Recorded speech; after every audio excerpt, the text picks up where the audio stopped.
let's talk about the Traitors, which, the Traitors is definitely I don't know how many episodes there is this season, because I was going to say we halfway through the season. They're up to episode 6, but I don't know how many episodes the season has, so I can't even say that. But we 6 episodes in. I do find it funny that there was and I just started catching up and watching it yesterday because, I've been so busy. I haven't had time to really take the time to watch a lot of shows and stuff. But yeah, the show is heating up. People are getting so invested. The cyberbullying has started to the point that, unlike RuPaul's Drag Race, the people of the Traitors actually got on social media and was like, cut it out with the cyberbullying, because it happened with Colton Underwood, and now they're saying it's happening with another cast member who recently just came out and said he got a case of the tism, which, no shade, child, I clocked your tism the second you popped in the first episode. I mean, you ain't really need to tell us, but nevertheless, he said he got the tism, so let's get into it. So, as the traitor heats up, Peacock is urging fans to keep the ruthlessness off social media. On Sunday, the network issued a statement condemning cyberbullying and asked fans to avoid sending hate to the show's contestants, saying, "We are committed to making our cast feel safe, respected, and supported on screen and off," began the post shared to the series' official social media accounts. "The cast of the Traitors are real people, and what happens in the game should never lead to cyberbullying or harassment." The statement continued, "There's a difference between discussing a show and targeting individuals. Let's not ruin the passion for the show and unwarranted negativity and personal attacks. We appreciate your support." And you already know these morons are going to still continue to do it because apparently they're slow and they don't understand, that this is a TV show and then there's real life.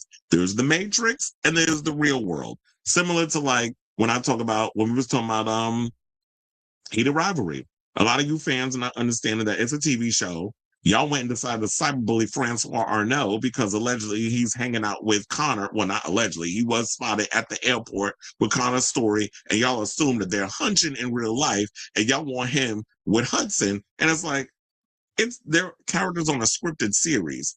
And I can't be friends with people that I'm, hanging out. I can't hang out with my co-star. What are y'all talking about? It's the same thing with this show.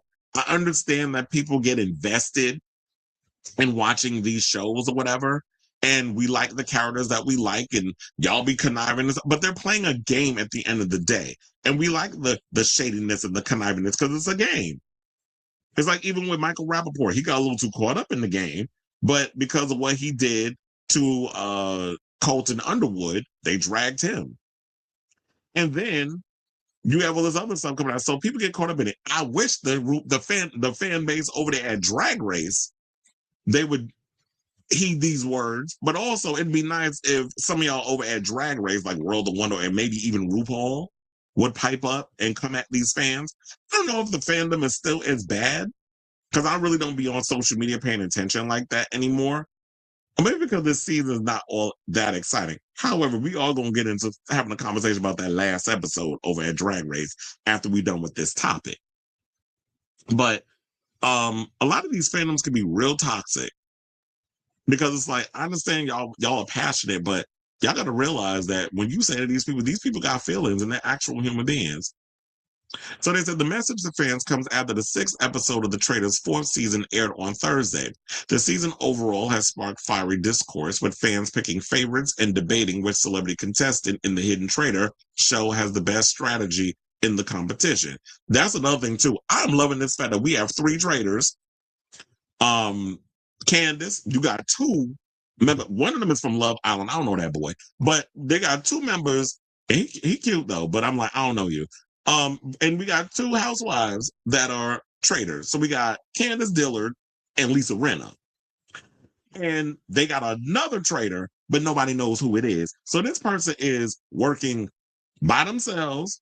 And I was like, fuck, how they gonna make this work? And they did actually put some of the actual traitors on the list to get rid of. So it's they don't even know who the other traitors. So they're working in the dark and have no idea. 3 of them know who each other is. The other one, they don't know. So I do like this idea. Not even us. We don't even know. So I like this idea of them playing that game or whatever in regards to that, because it makes the show relatively interesting. But how they execute is anybody's guess.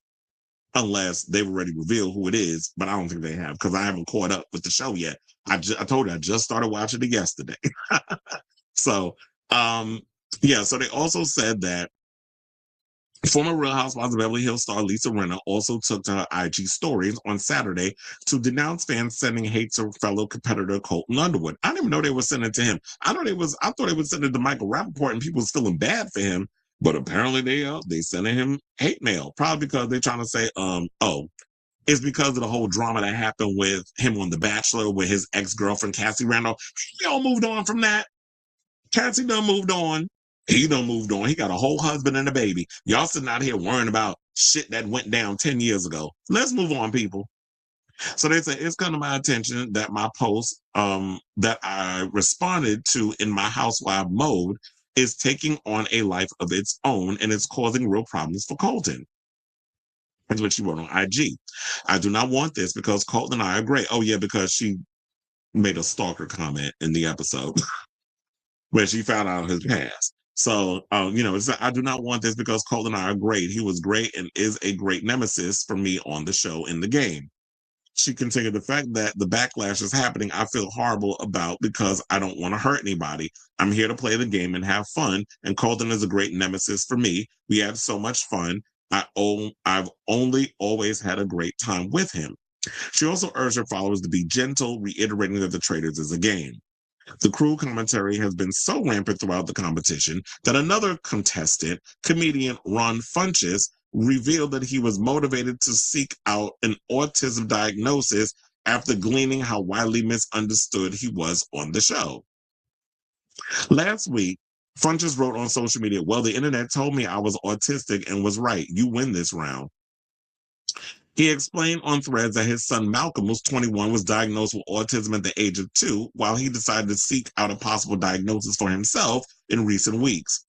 The way I felt I wasn't being comprehended or understood, while I thought I was being direct and seeing some of my own mannerisms, made me start the process of going to get a diagnosis, he wrote, admitting that he can be extremely unaware of, obviously. I was literally about to say this before I finished the sentence. I said he does lack social cues. And that is one of the signs of the tism, is that when you are blunt and you say certain things, you realize that, like, yeah, you are lacking social cues. Like, you saying things that's kind of rubbing people the wrong way or whatever the case is.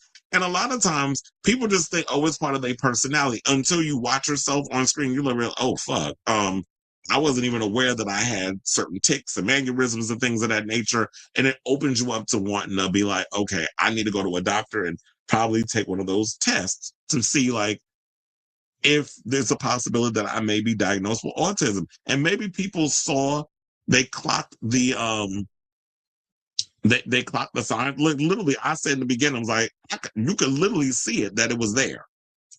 But am I going to go on social media and you got autism? Like, am I going to go and do that? What's the point?